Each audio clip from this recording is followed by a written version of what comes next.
I appreciate that you guys have had quite a morning already of drumming and getting engaged, and I think that's really exciting. My name is Tom Williams. I'm the Assistant Dean and Chief of Staff here at the College of Law, and it's really my pleasure to welcome you all here. The San Diego County College of Law is really excited by this opportunity to show off the Butte Center for Law and Society. That's the name of the building, by the way. It's the Butte Center for Law and Society. It's a little bit bigger than us. We take up about 3/4 of it, and we can talk about that in the tours. But it's really for us an opportunity to showcase what we've done here.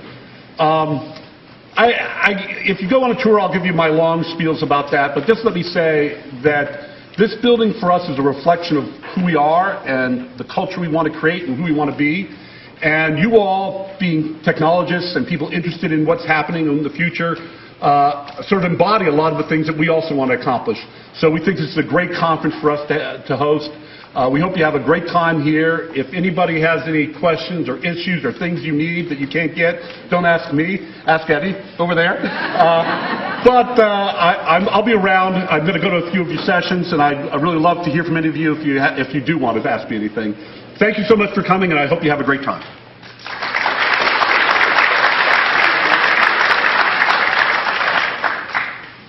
Hey! I didn't even ask you to do that, and you just did that. So John warmed you up to that, didn't he? Hey, everybody, my name is John Mayer. I'm the Executive Director of CALI.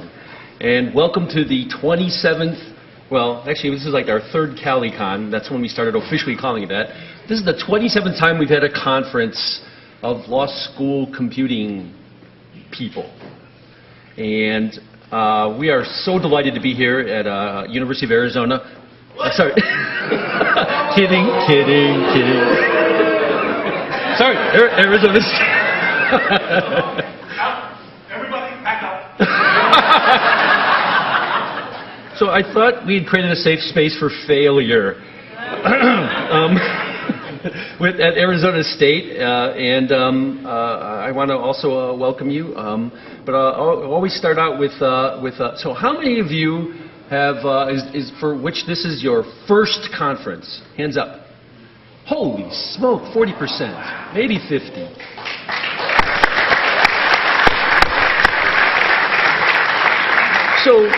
So what that means is that it's time we start shoveling the old guys and the traditions out the door, you know, and we start. Thank you. And start coming up with some new traditions. So you new people represent the new cohort, the new traditions. But you old folks have to show them the ropes a little bit. So so once again, put your hand up. Everybody who's here for the first time ever, stand up. Wow. Now everybody else say, welcome. All right, good. I want you to feel welcome. Tom Bruce and I started this conference in 1991 when we looked around and said, gee, I wonder if there's any people around law schools that are kind of like us. 27 years later, the answer is no. But we did find some better and smarter people that did sort of the same things that we were doing, which is computing and whatever that happened to mean at the time in law schools. So the conference has sort of expanded and changed and morphed a little bit. There's faculty here. How many of you are law faculty? If you're not tenured, put your hand down. Just kidding. How many law librarians? Good bunch. How many educational technologists or instructional designers? Ooh, nice. Well represented. How many people fix student printers? Everybody's supposed to put their hand up. Good. And so what are some titles or areas that I didn't name? Shout them out. Sorry? Oh, deans. Any deans? Not assistant deans. I mean real deans. I think I see one. Marty, are you here? Marty? No, he's not here yet. All right. How many assistant deans or associate deans? Pretty good, pretty good. Law library directors? Holy smoke, that's wonderful. So it's a, sorry. We're not going to fix your printers anymore. So how many directors of IT, CIOs, CTOs? Holy smoke. About another 20, 30? Okay, very good. Very good. So the reason why I'm doing that is to point out that I think it's the only conference where we get that kind of dog's breakfast of attendees, you know? It's a mixture of many of the traditional groups or interest areas in a law school, but you're all here in the same building going to the same sessions. That's intentional. That was what we wanted to do in the first conference. The librarians had ALL, faculty had ALS. There was no IT or law school computing conference, so we came up with this. But we wanted to involve the entirety of people who were using or working with computing in legal education. All right. There we go. Oh man, don't do this to me. There we go. Maybe you need to call IT. There we go. All right. So, of course, I have a lot of people to thank. This is the necessary part for an executive director, and I absolutely want to thank the Arizona State University Sandra Day O'Connor College of Law for hosting us. We do this every year as much as we can. We try to find a school that has recently built a brand new building. It's a busman's holiday. You're all leaving your law schools and coming to this law school to walk around and ooh and ah at what they've done. And they've done something magnificent here. I hope you'll take the tour and see what we've come to see. Of course, I want to thank the sponsors. We don't think of the sponsors as thanks for your money, you know, try to sell stuff, goodbye. We want them to be going to the sessions. We want them to be integrated and involved in the conference. And so thank you, Pedagogy. Pedagogy is a JavaScript programmer consultant that we've been using quite a bit. Charter Course. Thank you to ExamSoft and Tim Stanley and the free law group of Justia, Oye, Law.gov, and law.cornell.edu. Thank you to Exam4Integrity, Greg, my man. Thank you. Oh, there he is. Like, looking stupid here. Thanks, Greg. Thank you to LexisNexis. Thank you to MediaSite and the National Society for Legal Technology. And thank you to PowerNotes and Thomson Reuters. Not all of these folks have tables, but all of them wrote us a check or gave us in some ways some sort of support. That's all of them in one place. Thank you,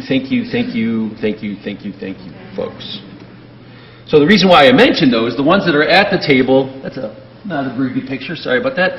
You all have a piece of paper in your materials where if you visit, you have to visit 5 of the 7, and you got to get a sticker and put it on there, and then put your name on it and put it into our bucket, and then we're going to have a raffle. And I got to tell you, we have a lot of really weird, cool stuff that we're raffling off, and the raffle will take place at the closing plenary, which is like literally 10 minutes, the 10 minutes following the last session on Friday, right? So this is our first year of the new model of this. We chopped off Saturday. And the reason was, most of you were leaving on Saturday anyhow to catch planes. And we wanted to make it a little denser, condensed, and hopefully also save you a little bit of money on hotel if it was like one physical day longer. I, of course, have to thank my fabulous staff. This is the Cali staff that makes this happen. I hardly have done any work. I barely prepared for anything to do with this conference. And so therefore, all the mistakes and problems that you see are entirely theirs.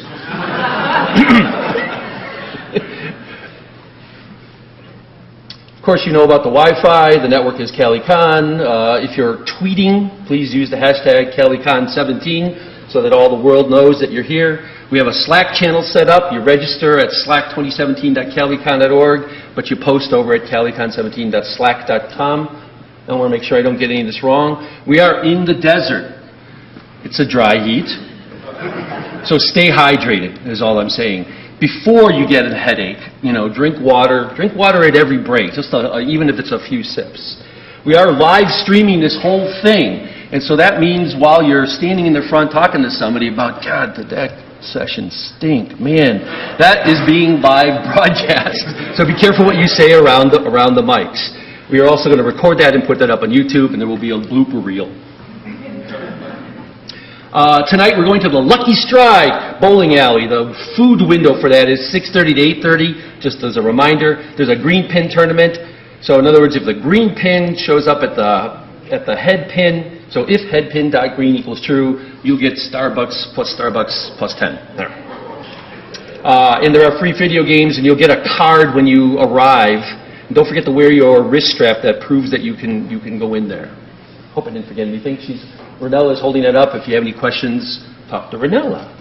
Very good. Housekeeping. John Fitzgerald, our wonderful drum circle facilitator, is holding a session during lunch. So in other words, you go get your lunch. All those lunch sessions, by the way, are intended where you would get your lunch first and either eat it very quickly, or you just bring it with you to the room where there's an informal meeting, you might say. So the Wiggle Dooley, and by the way, Wiggle Dooley is the working group on distance learning and legal education. Good, nobody laughed. It's been a few years, and I always got a laugh out of that, and I was like, oh, we got to change that name. So John Fitzgerald's lunch session is in room 440A. Now I'm embarrassed to say that, so we thought this would be great if you could just walk around with the entire thing hanging around your neck through a printer snafu. Most of the information in here is incorrect. Enough of it's correct that I thought of like trying to fix it or tell you which parts to fix, and that wasn't going to work out. So if you're using your cell phones, go to sked.org and use that. That's correct. Or if you want to pick up a printed copy, we have them over there at the registration check-in desk. You can grab them anytime you want, all right? So, just a reminder, don't look at this and think you're going to be in the right room. We'll get it. This is a safe place to fail. Very good. All right, so let's have our second keynote, Mike Caulfield. So Mike is a guy that I ran across because he's got a blog called Hapgood. Hapgood.us, in fact, I think it is. And he had I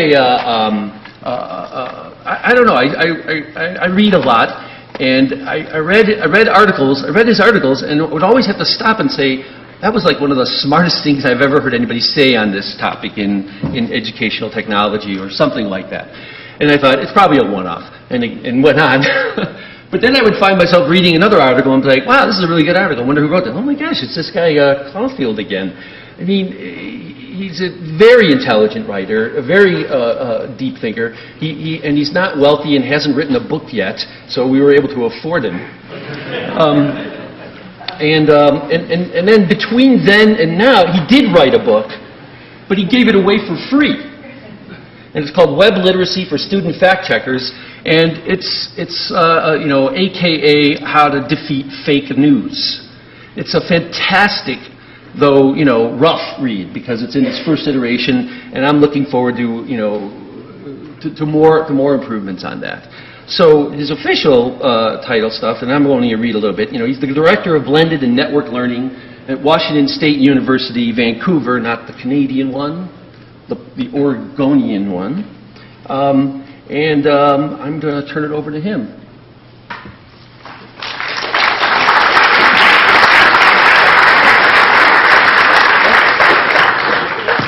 Let's see if this works.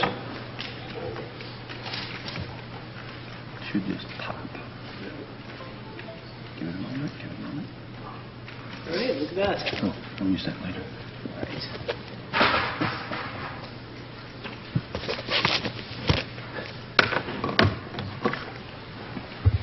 So I'm acutely aware that I'm presenting after a drum circle. And I'm literally, I don't think it's ever been this clear, I'm literally standing between you and lunch.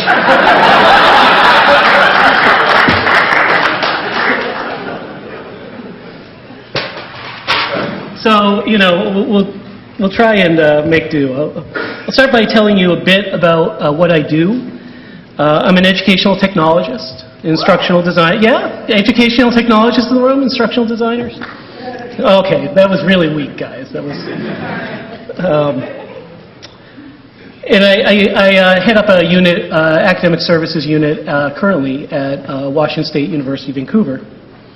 And mostly what I'm known for is building pedagogical projects that are open and collaborative. My area of expertise is actually in open pedagogy.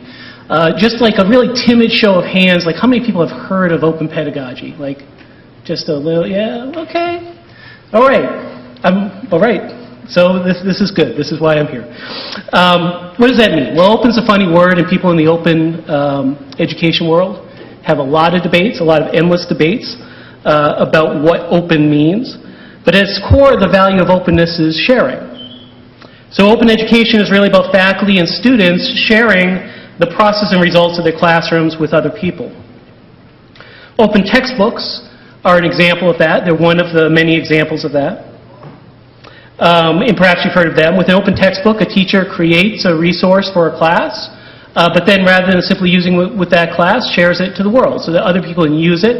And because they openly license it, other people can come in and improve it, remix it, extend it, revise it, and hopefully carry it forward.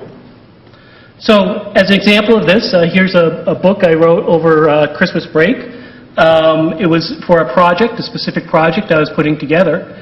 But it's up there on the web, and you can take it, and you can download it, and you can edit it, and you can put it up on your own site. You can redistribute it. You can even, if you want, you can take this out, print it at your bookstore, and resell it at a profit. It's free to the world, right? You don't have to go all that distance for open, but that's the bar over here, right? Releasing things into the world, into the public domain, to try to make the world a better place. If you have resources like this, by the way,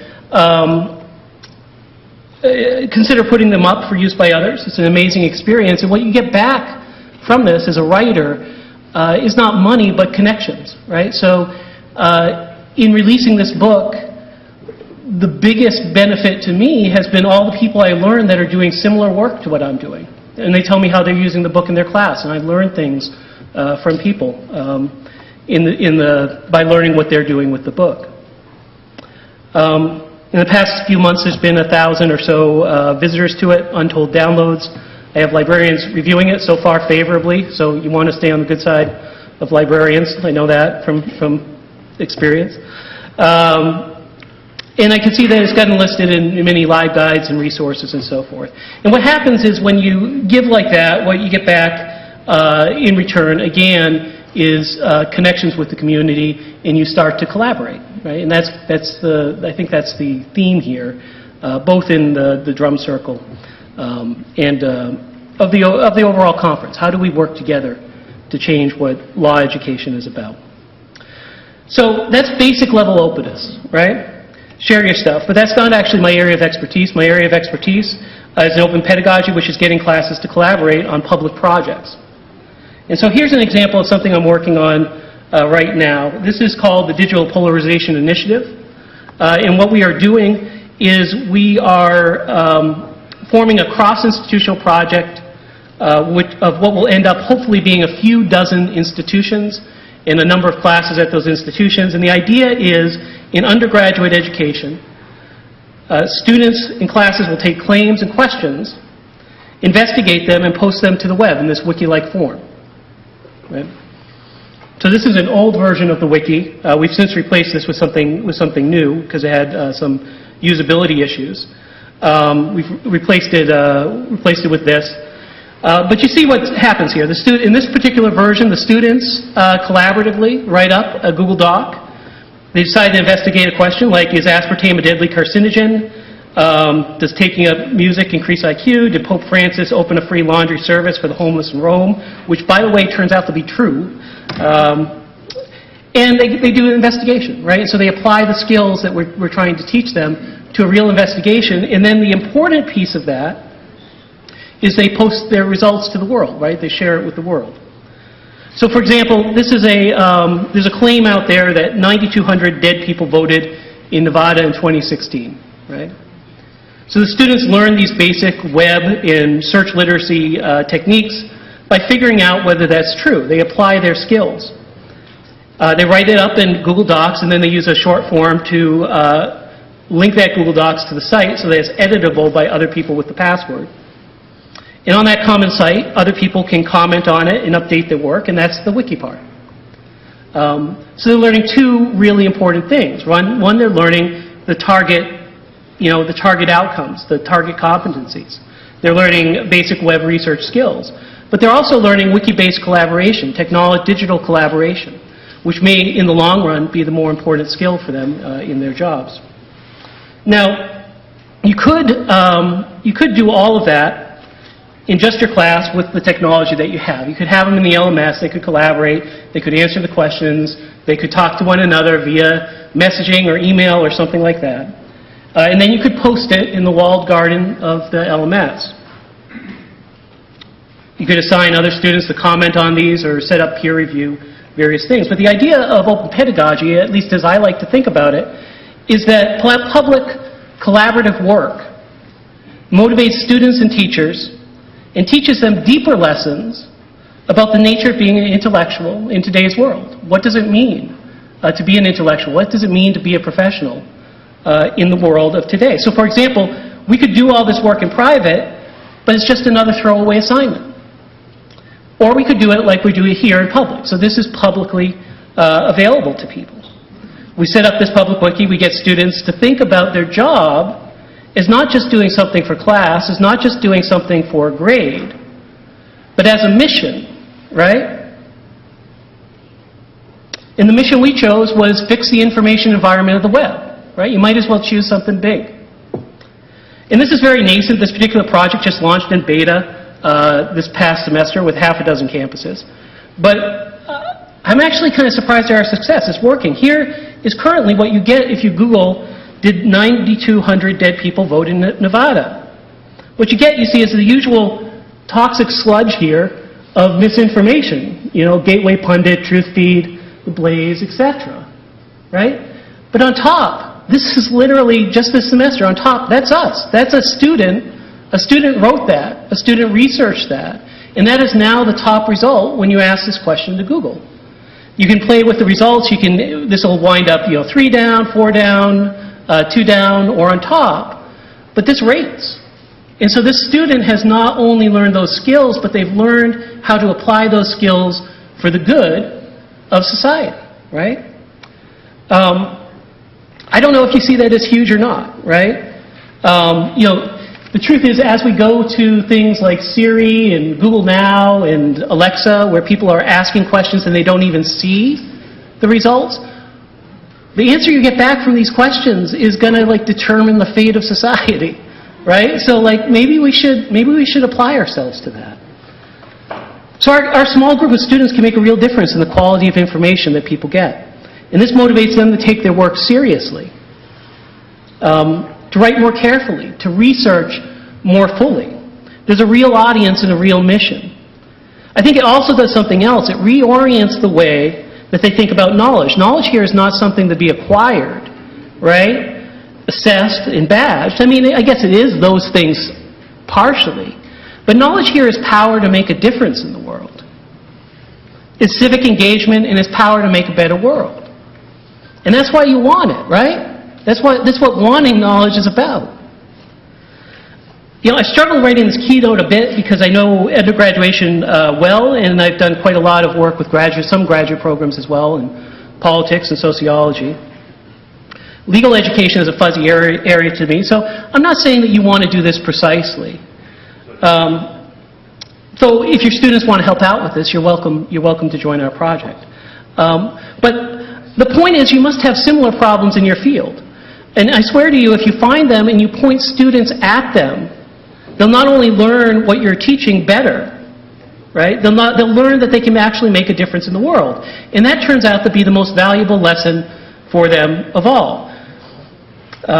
So again, I'm told following a drum circle is a bad idea, and actually John told me, just do your speech and don't even mention the drum circle. You're not going to compete with it.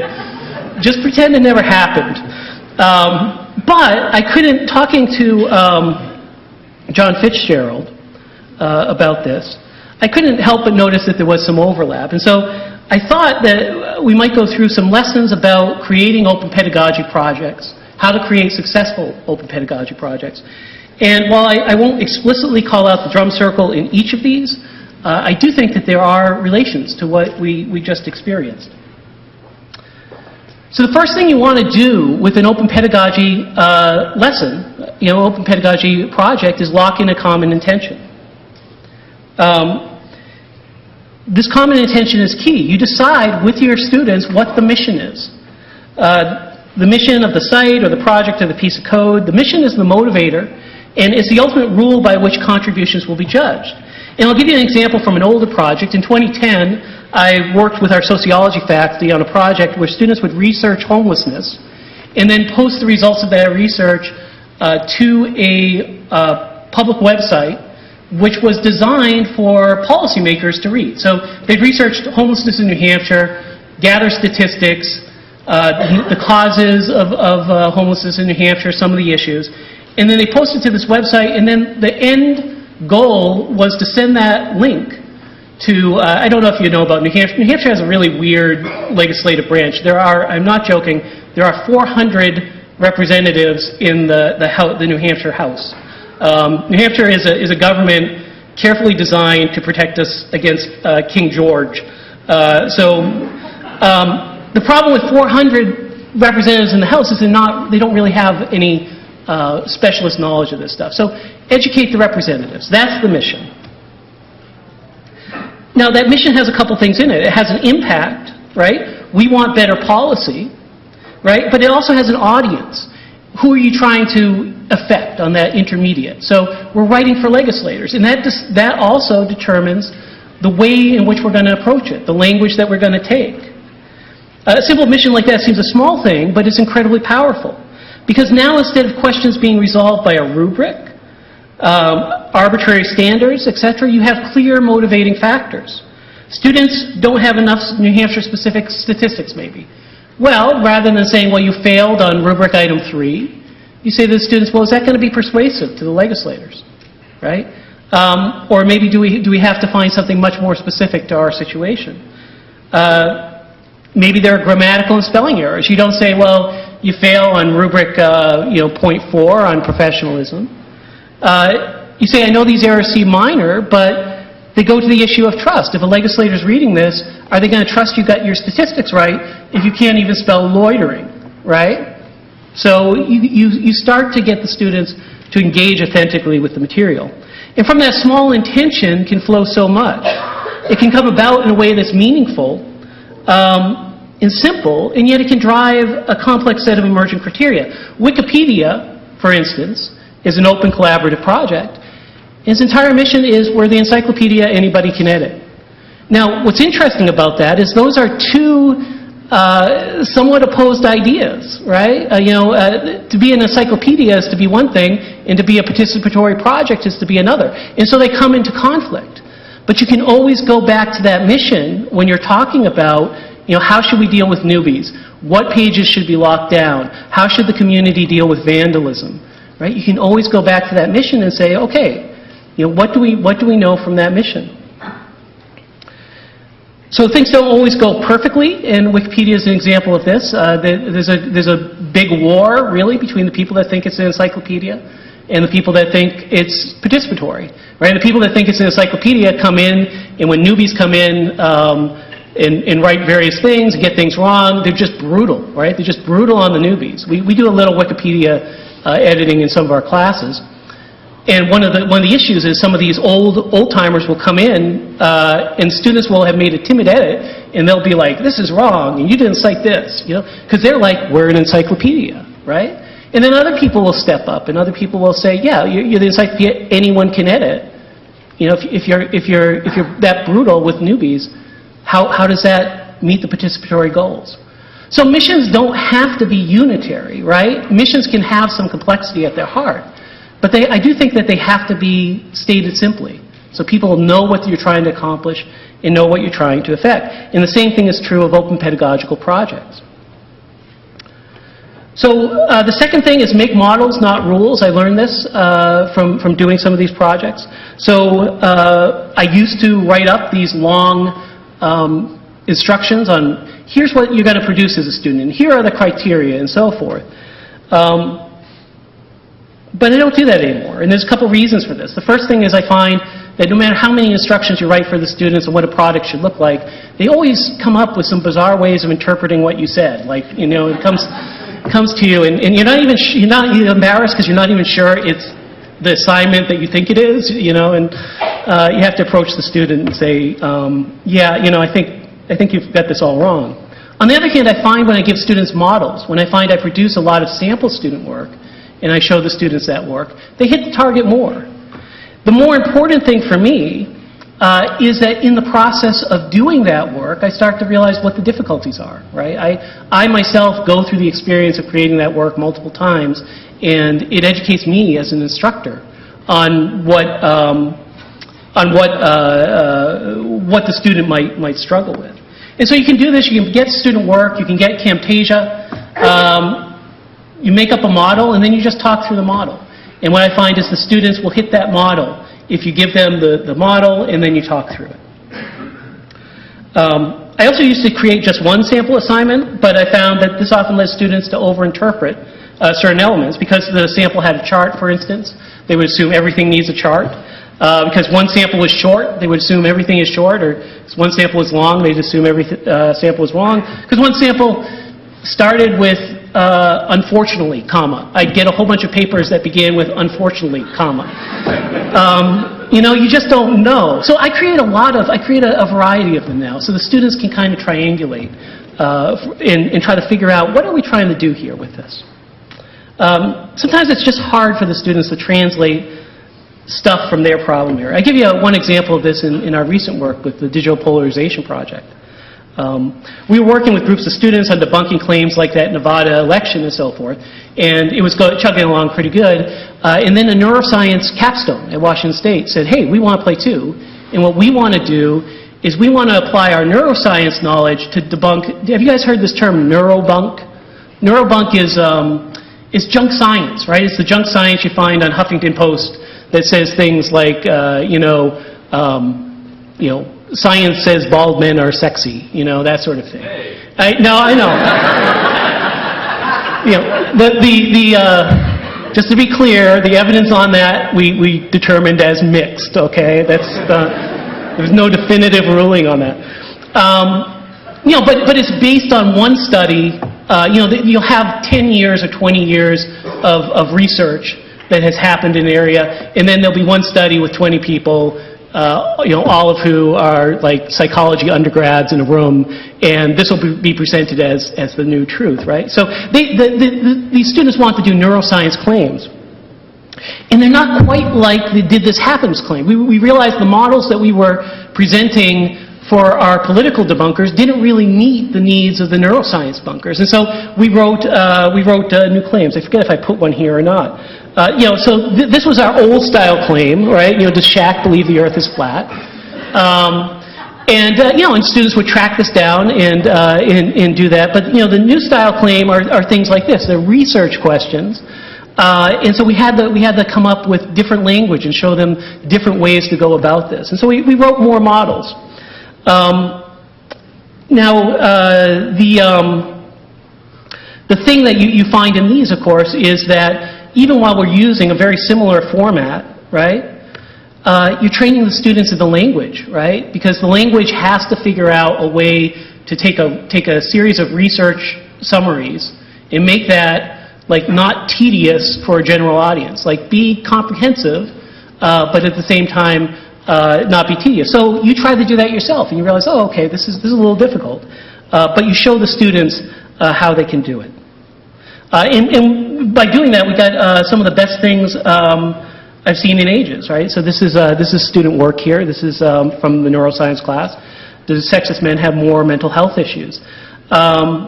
You know, and the answer ends up for a lot of these things being maybe. But then the student goes and they detail, what does maybe mean in this context? Where does this claim come from? Why is this claim suddenly prominent in the news?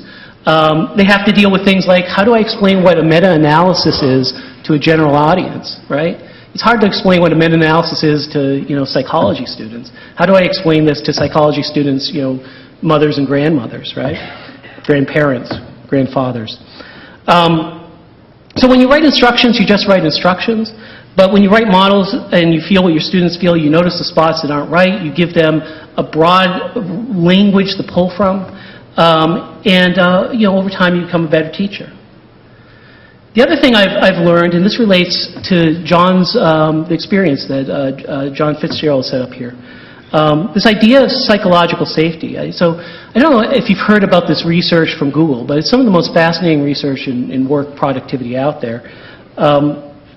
What they did is they looked at all the teams across Google. Google's really fixated on productivity, and they think they're going to do it with statistics, right? So they looked at all these teams across Google, and they rated the productivity of the teams. And then they tried to figure out what do these teams have in common, right? Because they want to find those factors, and then they want to increase those factors through various corporate interventions. So they tried a bunch of things. Do these teams have smarter people? And the answer was no. Do they have fancy degrees? And the answer was degrees don't matter at all. Introverts, extroverts? Nope, did not matter. Lots of experience, little experience? Not a clear signal. Technical expertise versus management expertise? Again, maybe some benefit here and there, but not the clearest signal. Here's what all the productive groups had in common: psychological safety. So the biggest correlation with productivity was whether people in the group felt they could say things without being treated as stupid, right? Or jumped on by others. In fact, the one greatest metric in that study, the one measurable thing that they found correlated with team success more than anything else, was talking time in meetings. And the way that worked was this. If you went into a meeting and you just measured the time that each person in the meeting talked, just keep a clock on each person, right? At the end of the meeting, if everybody talked for roughly the same amount of time, no matter what they talked about, right? No matter what they said, everybody in the meeting talked for roughly the same amount of time, that's highly likely to be one of your most productive teams at Google. If at the end of the meeting a few people dominated that discussion, that's highly likely to be one of the less productive teams at Google. That's it, right? That's it. The psychological safety of being able to jump into that conversation, of being able to have a conversation with flow, of being able to express what might be a stupid question without worrying that it will harm your career. Thousands and thousands of hours of research, hundreds of thousands of dollars, maybe millions of dollars to investigate productivity, and that was the key. If it's good enough for Google, it's good enough for our classrooms, and it's good enough for our projects. And so one of the things that we try to do is create psychological safety for our students. We do that in a couple ways in the project that we're looking at. The students are publishing this stuff on the web, so if they want to be anonymous with it, we let them be anonymous. If they want to attach their name to it, we let them attach their name to it. It's the level of safety that they feel, right? We also try to cultivate when students are giving feedback on these things. One of the neat lessons of Wiki is rather than saying, oh, you got this wrong, you go and you try and fix it, right? You try to get instead of students saying, oh, you got this wrong, you see something wrong, fix it. Show your way of doing it. And if it's really different, we'll argue about it. But why waste our energy if we don't actually have a real argument, right? And so we use techniques like that, which I find valuable. One of the open pedagogy projects I know that does psychological safety the best is this Anthropology 101 course by Michael Weish. I don't know if you know Michael Weish. He's one of the old timers in this area of open pedagogy. He has this Anthropology 101 course, and instead of delving deep into theory, the students do get into theory, but instead of delving deep into theory, what he tries to do is get his students to be anthropologists of everyday life around them. Right? And so the students go out and they act as anthropologists in their everyday life, and then they report back on this public website the results of their investigation using some anthropological techniques. So if we look here, one of my favorite assignments asks the students to go to a social situation outside their comfort zone and then talk about what is it in that situation that's preventing you from fully engaging. Like try to analyze why is it that you're, because a lack of comfortability in a particular setting is in some ways kind of arbitrary, right? So what is it that's preventing you? And is there a way to overcome it? And you use this anthropological process called thick description. So this gets students to engage with the literature and language and style and process of their discipline, but at the same time, it creates a classroom environment that's kind of stunningly safe. The students start to learn how to express these things in the safe space. You look at some of these, and one student who never goes to parties goes to a party. Student who left the Catholic Church goes to Catholic Church. This is my favorite one. This guy goes to a women's wine tasting weekend. When you do that, you start to build up the safety in that class that actually allows the students to work really productively with one another. And when they work really productively with one another, they can start to dig down under some of those deep assumptions in a way that would just be dangerous, just be absolutely dangerous if they didn't trust the other people in their class. Importantly, as more students start to use this site, the diversity of all these classes and the individuals connected to this becomes a strength as well. It's inspiring. You start to see yourself in some of the people reflected here, right?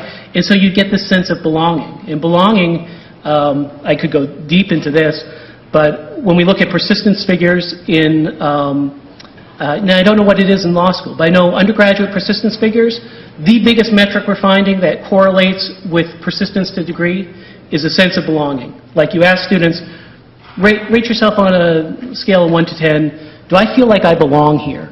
Now some of that is reverse causality. Some of that is if you have some failures, you think, maybe I don't belong here. If you have some failures, maybe you don't complete.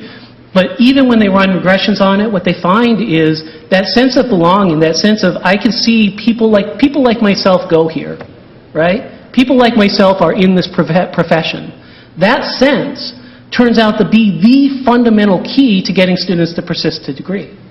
And yet we spend so little time on thinking about belonging. And in fact, I think lately we've even started to mock it. I understand that students have to be challenged in the classroom by the teacher, right? And be pushed on various issues to defend various points. But there's sort of a harmful backlash against safe spaces which says, oh, well, safety is for snowflakes. Well, that's a very easy point of view to have if everybody in the profession in the classroom looks like you and has your background. It's very easy to be dismissive of that. But for students that are looking all around a classroom and all along a profession to try to find people like them, it's tough. It's really tough. And the metrics prove it matters. And yet we don't try to create that sense of belonging. And so one of the things I think that's really important in these open pedagogy projects is we use them to build that trust, to build that collaboration, to get people involved in common work where a lot of these barriers fall. I'm so tempted to play a YouTube that I cut from the presentation last night, but I'm going to skip it. All right. But if you want to go online, look up a video called Tree Punch Love. It's a Minecraft video, but it tells you a lot about life. That was not the best explanation of that. Okay, lesson 4. So we were talking last night, me and a bunch of other people at the bar, which is always the best place. It's always the best place to be at the bar and decide, oh, I'm gonna gut the third part of my presentation based on this conversation. But that's what happened. Because we started to talk about the drum circle, we started to talk about some of John's work with some of these apps for justice. And one of the core things that we're trying to do with open pedagogy is we're trying to create a field of opportunity and we're trying to point students towards it, right? So we as teachers often think the valuable stuff is the knowledge in our head, right? And we got to somehow transmit that to the student, and then the student is then competent. But the thing that we have that's really valuable to students is we know where the interesting problems in the discipline are, right? I don't know. Again, I'm not a legal expert, but I imagine people here know the emerging fields of law that are really exciting and have a lot of creativity. I imagine you could name them. You see this a lot I work in a research institution. And what does an American Studies professor or a BAT, neuroscience professor, give a graduate student. They're able to point to a discipline, a problem in the discipline, and say, there, look, check this out. This is a really interesting problem that hasn't been solved yet, right? And that ability to point to the student and point the student towards that field of opportunity, I mean, that in some ways is so much more valuable than anything you're transmitting to the student through lecture. You're giving the student a place where they belong, where they can make a mark on the discipline, where they can feel empowered to make positive change. I think we need to do this with more students. In fact, I think we need to do this with all our students. And I may sound a little crazy here because I know, and I'm a teacher as well as a technologist, as well as an instructional designer. And I know we're struggling just to get the students to grasp the concepts and to learn the theory and all of that stuff. I get it. It's a struggle just to get that base level stuff done. But I think in a digital age where there is so much left undone and yet so much opportunity for people to participate productively through digital means, it's imperative that we see ourselves not just as teachers, but as matchmakers of students with these fields of opportunity, with these places where they can make a real-world difference. And I know that some people think, well, we need the students to know this theory, or this fact, or this particular understanding about issue X to practice law, and I hope I'm not doing any goodwill, and again, I'm not sure how much I started with this lunch here, but I hope I'm not undoing any goodwill in the room when I bring up the elephant in the room. But 40% of your graduates don't end up actually getting a job that requires passing the bar. 30% don't get a job where passing the bar is even a preferred recommendation for a job. 40%, 30%. So what is your education doing for those students? What's your education doing for like a third of your student body that doesn't actually go into law as a final profession? What do they walk away with? What skills and accomplishments do they have to talk about? Here's the thing, there's a hard limit, right? There's a hard limit to legal jobs out there. And from what I understand in the industry, the disconnect between supply and demand is going to get worse, not better. So there's a hard limit to legal jobs. There's not enough to go around, but there's no limit to legal problems, right? There's almost infinite legal problems to address. There's a ton of legal problems to solve in this country right now. And this isn't limited to the legal profession. This is something I found in every discipline. There's a limit to the jobs in sociology. There's a hard limit to jobs in sociology. But the problem space of sociology is near infinite. There's many things to address. I look at our legislation. I'll tell you one other thing, right? A lot of your students go up to law and then they end up somewhere else. Great, right? One place they end up being, one thing they end up doing is running this country, right? About 40% of our legislators are lawyers. And I look at our legislators right now and I'll tell you, I wish someone had taught them to work together. I really do. We all wish that. We wish someone had shown them how small things can make a difference. We wish someone had shown them how we could make positive impact in the world, put them in touch with vulnerable people as part of their education. Turn them into not just legal minds, but to problem solvers, to collaborators. So who's going to do that? I mean, if not you folks, then who? Whose job is that? Because we're all suffering. We're all suffering from the limits and gaps in their education. And if you could have done that and you didn't, what responsibility does your profession bear for that? I'm not saying it's mostly you, but there's some responsibility there. And what do we do to make it better? So what I propose you do for your 60% of students who get his job as a lawyer, and for the 40% who won't, and for the 0.006% that will end up running this country, be the rulers of this country, I suggest you involve them with real projects making a real difference. Something for the common good. And these projects will be public service, of course, but the opportunities and skills they may have, if your projects, they'll open up their eyes to a way of thinking about how to exist in this life, right? And how to exist in their profession, right? And if they're successful, they'll have something to put on their resumes besides, you know, I read a lot of books and took a lot of assessments. So what can we do? What are some of these projects? And again, I feel kind of, you know, I throw myself prostrate before you and say, well, I'm taking guesses here. I'm hoping that we can talk, we can have a conversation about what some opportunities are, but here's some examples of things that we could do, right? This first one's a big ask, and it's not for, you know, it's not for the timid. But you know what happens when you type reasonable doubt into Wikipedia or into Google, right? What happens when you type reasonable doubt into Google? You know, one of the foundational concepts of our, you know, of our system of criminal law. The first thing that happens is you get this, right? So that's the top result. That film, by the way, got 13% on Rotten Tomatoes. And, you know, Troll 2, which is largely thought to be the worst film ever made, got 7%. So you're talking, you're really, you know, I hope Sam Jackson made a lot of money on it. But, you know, the next result is actually scarier, because the next result is this. You get the Wikipedia page. And I don't know if you know the Wikipedia warnings or whatever, but that little orange exclamation point, that's not good, okay? That says this page is a mess.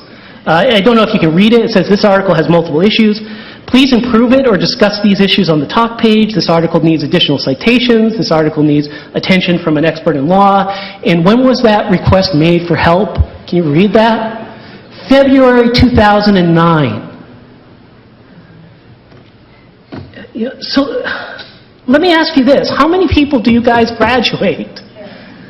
Like 40,000 maybe across America? Is that right? Is that about right? Somewhere around there? 40,000 a year?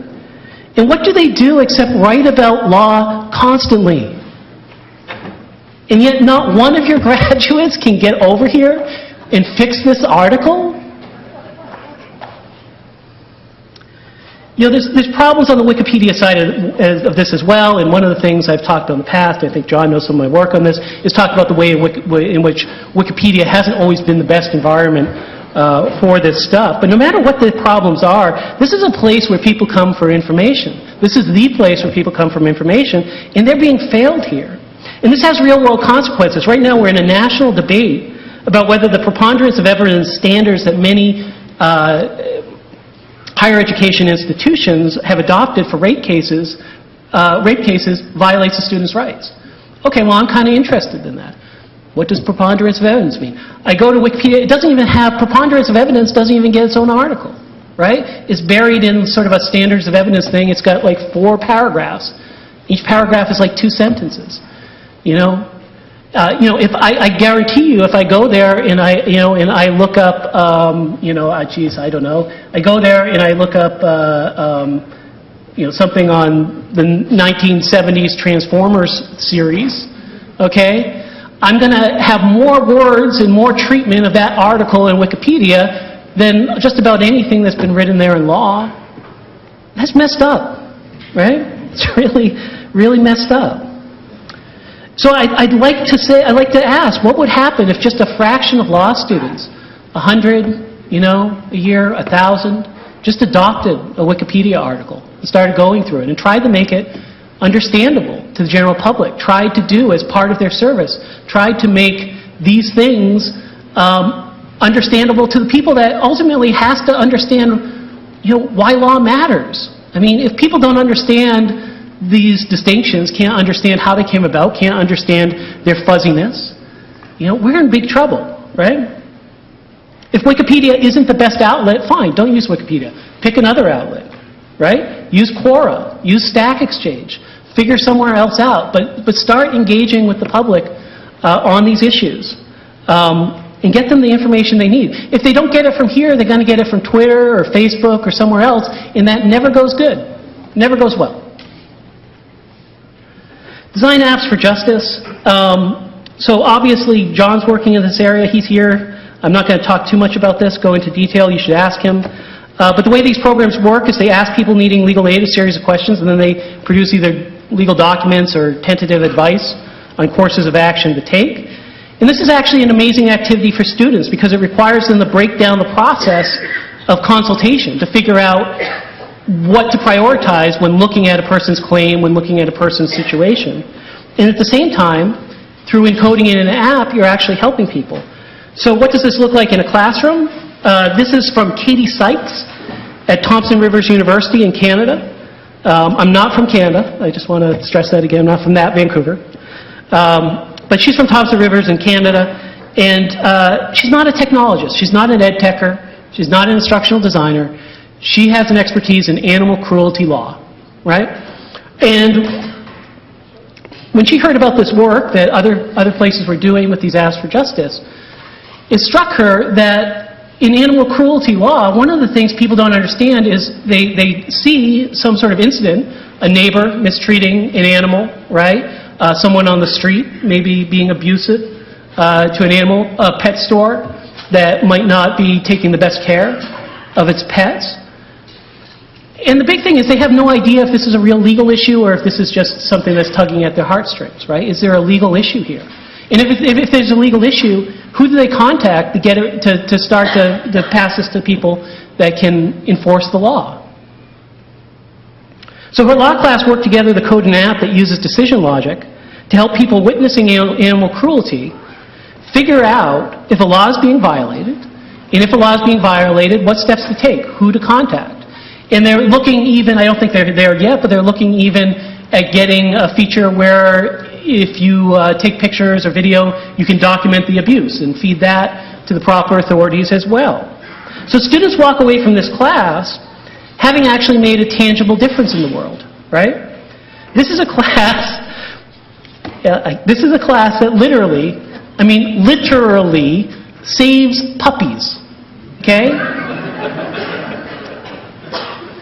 And the benefits go beyond that. You know, students are working with these organizations, these nonprofit partners on this stuff, some of the animal cruelty organizations, learning how to translate their knowledge of it through through these sort of legal filters, understanding the ecosystem of some of these systems, building connections that may help them to get jobs later. Making connections that will help the 60% that want to get a job as a lawyer, maybe get a job as a lawyer in some of these nonprofits. They're learning what law looks like in the real world. They're learning how lawyers might collaborate with other people. And they're learning how to break down tricky law problems, right? While their colleagues while their other students are studying textbooks.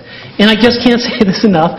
They are also, on top of all that, literally saving puppies. So I don't think you can argue with that. Like, what is the comeback? What is the comeback to? We're saving puppies with our law class. You know, I don't know, like Snowflake or something. I don't know. You can write a textbook, right? So this is easier than it sounds. Have your students write a law textbook, and maybe it's not on some sort of broad topic of law, but maybe there's a niche area of law where you can't really find a perfect textbook, a new emerging field of law.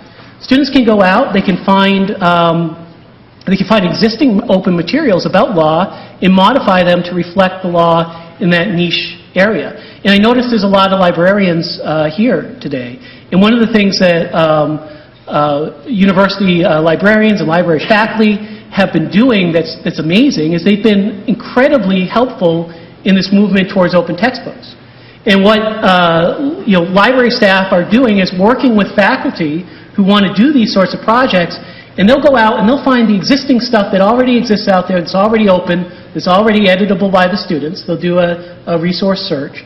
They'll bring that stuff back, and then they'll work with the faculty to design a course where the students modify those materials to reflect some niche area of law. So an example of this, a good example of this is there's a book out there, free open book, free the same way my book is free. You can take it, you can edit it, you can download it, you can print it off, you can sell it, print it out, burn it, whatever you want to do with it.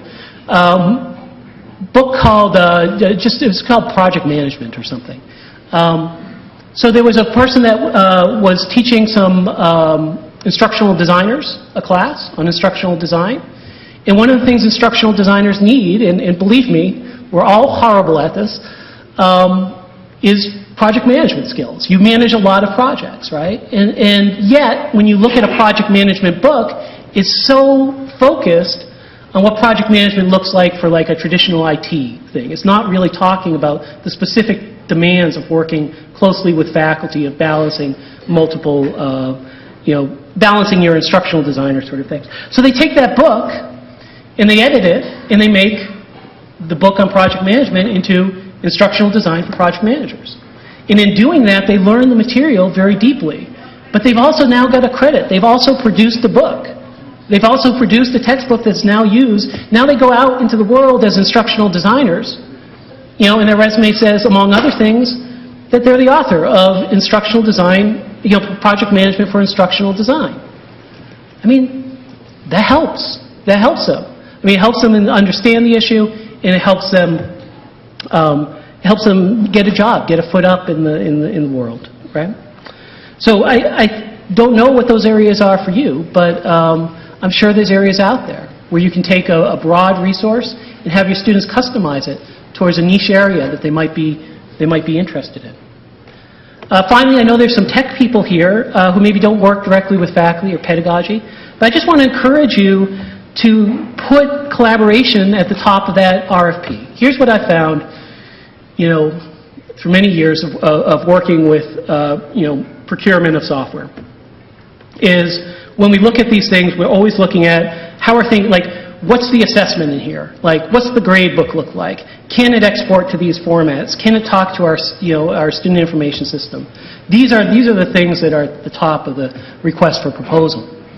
I've never seen anything, I've never seen an LMS or any other piece of software turned down because it didn't make collaboration sufficiently fun or sufficiently productive for students. I've just not seen that as a priority. The thing is, while we want our learning management system, Blackboard, to function well for students while they're in there, you know what? There's no Blackboard skill that students take out to the world of work. I mean, students don't go into a job interview and say, I just want to say one of my core skills is I'm really, really good at Blackboard, and I have a particular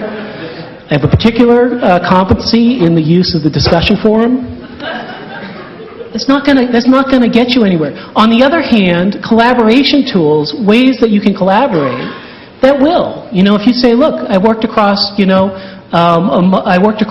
multi-course, multi-location group on a core common project using something like using an LMS or using something else. That's an actual skill, right? And so we need to, when we look at technology, we need to stop thinking of that collaborative piece as an also-ran, and we need to put it at the core. I'm not sure where we are in time. How much time do we have? A couple minutes. Couple minutes. Okay. Well, Start wrapping up. Yeah. Let's do this. I would like to. I'll just finish up, and then maybe we'll take questions. I don't think there's time for discussion. Not time for a turn and talk sort of thing we're going to do. I don't really have a firm conclusion to this, but what I just want to say is this. You work for educational institutions, right? And part of your job is to prepare students for the professional world that they're going into, right? That's absolutely true, and we have to meet that criteria. That's part of our jobs. But the other part of your job is to change the professions that the students go into, to change the world that they graduate into, to imagine the world or the profession as a better place, and figure out what do we need to do here in our educational institutions to change that. Because ultimately it's us, right? It's our institutions that are the engine of professional change, in these organizations, in these professions. So I like this world of collaborative public work. I think that it's something that could change not only education, but change the way people act once they get out of here. I hope you do too. And for all those trying to bring things like this into being, thank you. Like, it's hard work, but it matters. For those on the fence about this, who think this isn't their thing, that's fine too, but I do want us to think about not only what the profession is, but what it can be. And I want us to design projects and experiences that get our students there. And hopefully build those sort of collaborative skills and that addiction to making the world a better place that we want to inculcate in those students. So that's it.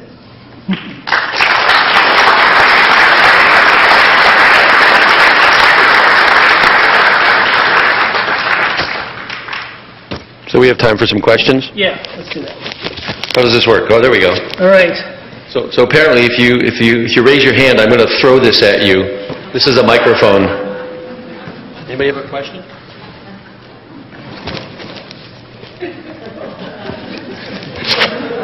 I say we just start throwing it at random people. I got a sore shoulder, so I probably can't get the last, we'll have to throw it, in steps. All right, I got a question. Okay, so here, I'll give you a different prompt. Is anybody out there working? Because I'm here not just to give you examples. I'm here to learn what examples are in your field of people working on these real issues. I'd love to know. There's someone that has a hand up back there. Wow, that's quite a throw. You're going to throw it behind you.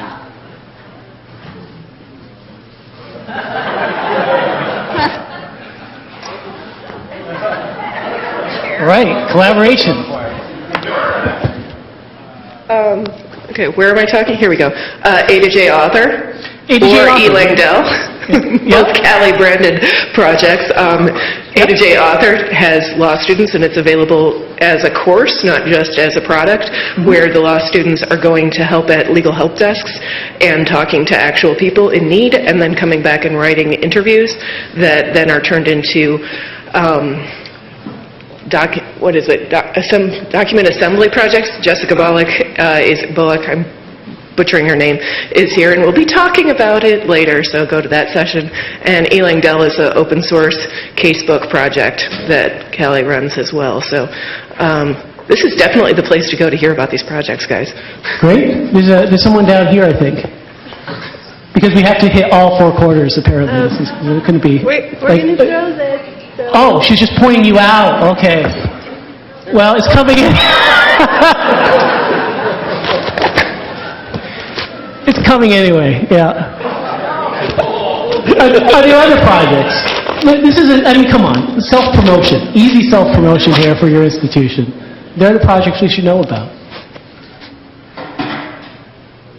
Is anyone, even timidly interested in making a small textbook or something?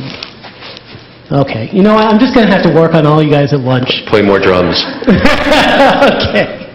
Well, thank you. Thank you for having me. Thank you.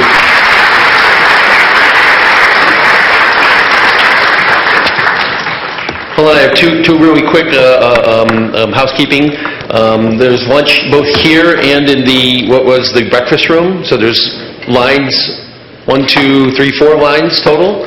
Second, the afternoon break, the breakfast room won't be used. Instead, we'll be up in 544 for the break food. And you know how good we are with break food. What do we have ice cream today? Today, really? No, I don't think we have ice cream, but we have probably candy bars and stuff. All right, lunch.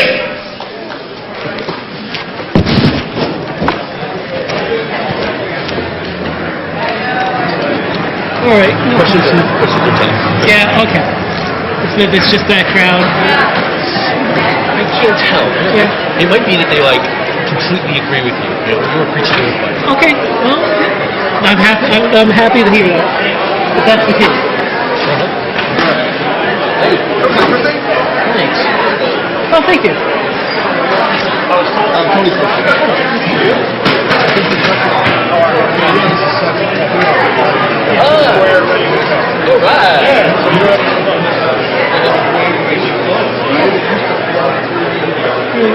right. You want me to?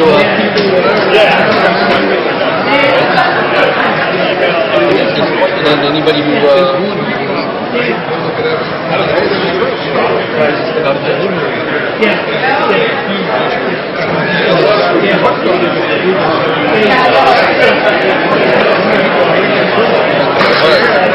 Exactly. Or something promoted, or something like that. Yeah. Well, absolutely. So where are you from? I'm what we call the Point Link. Okay. And, one of our products is what I call my law, which is communication collaboration platform for law Yeah. schools. It does a lot of workflows and things like that. Yeah. for law schools. But one of the key challenges is communicating with the students, Yeah. particularly staff, kind of in the correct way. Yeah. So we're always challenged on what the students listen to. Right. And what channels are feeding into their brain? How do we communicate with them? Oh, yeah, absolutely. So, Yeah. and I don't know the answer. But we keep, we're looking at the data in Wisconsin, we're trying to figure Have you out. learned anything interesting from that? Anything surprising? Anything else? There's things they have Yeah. to be successful. Yeah. You need to find out what those things are. Yeah. Right? And sometimes, one thing that surprised me, so we got this product and it has all the information too. Courseware, it's I'm going to slide this a little bit away all from these the different food. things, right?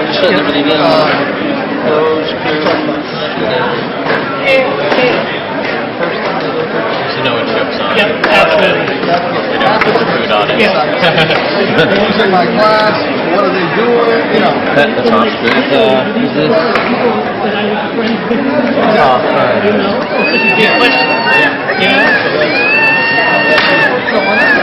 Page, I mean, for this there's all this.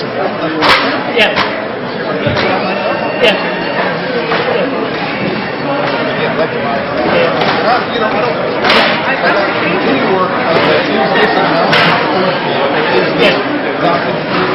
I just but I do a good job where they go with it. And that's the other side of the coin. But I almost think that's things that are said today, there's truth in thousands of documents. It's just nothing's delivered. Well, I don't know.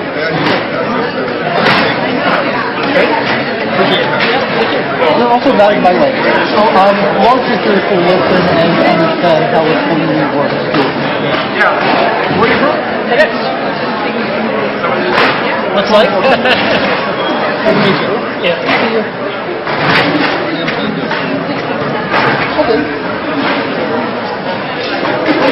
How are you guys doing lately?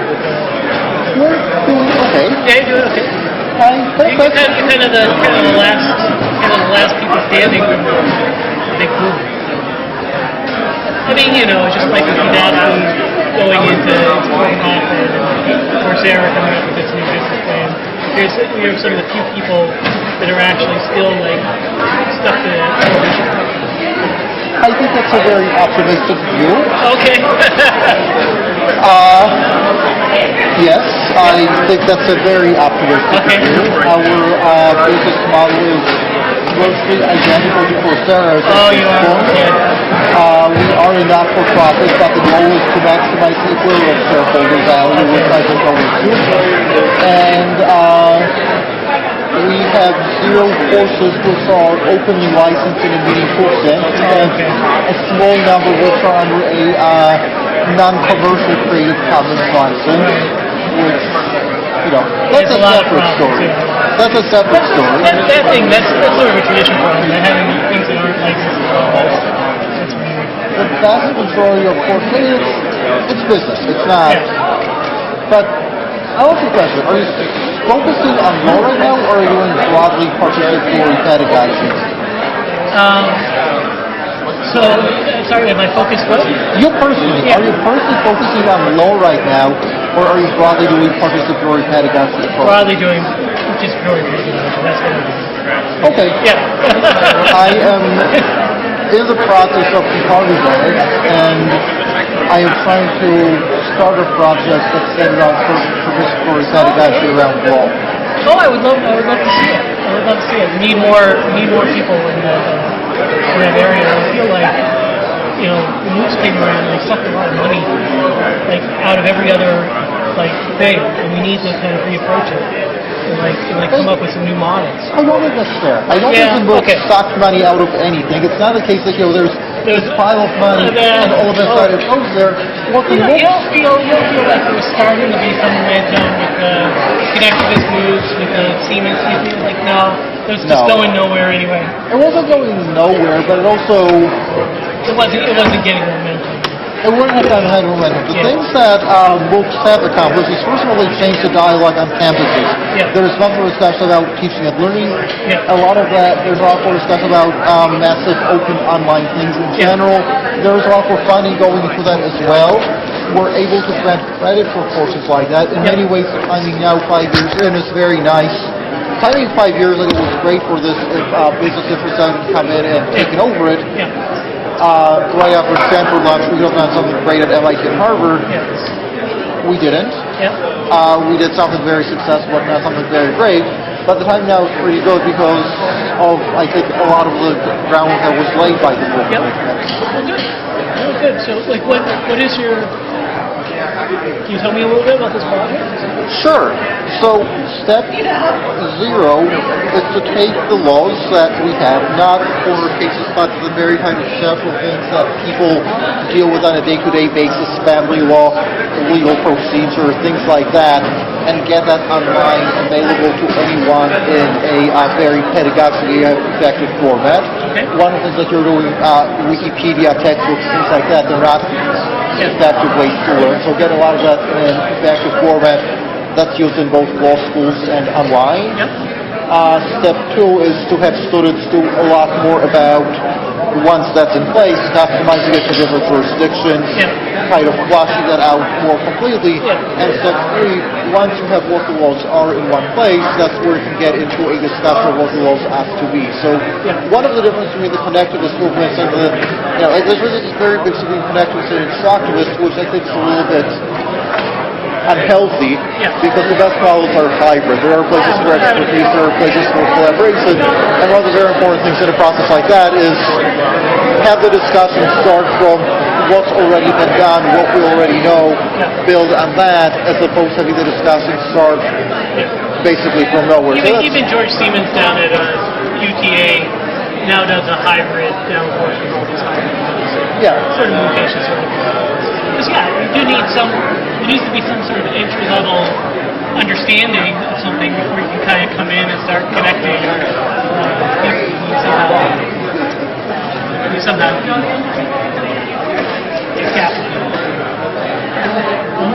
well, this is cool. I'll talk to you a bit later. I'll get you around for both days. I'll be out for both days. And if your slides are available, I'd be interested in them. If you post them on the website or if you email them to me, either is fine. You seem like the sort of person who wouldn't share that sort of thing. I'll share it. We even have the text of the presentation, Oh, that would be excellent, because the references, the spoken references were actually very valuable. So I usually like to just go through and I type it out very roughly for me, or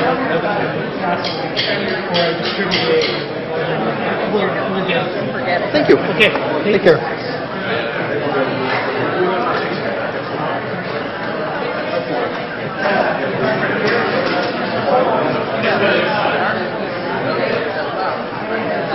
Oh, really?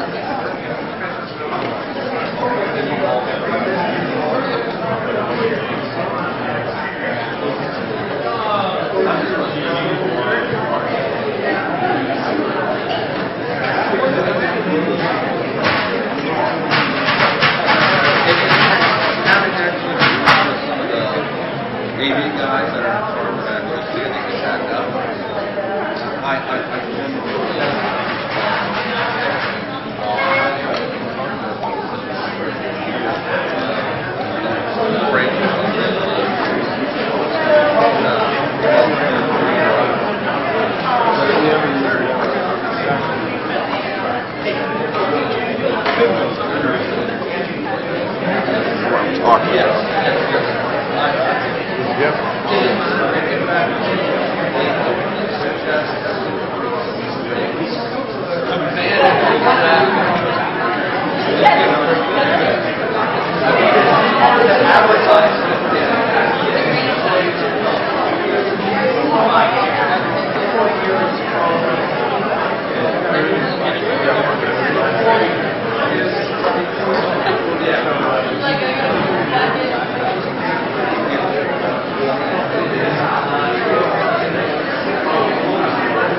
this still the same, like? I don't know, but these steps and everything. That is amazing. I gotta look at the airport.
Whatever we're eating.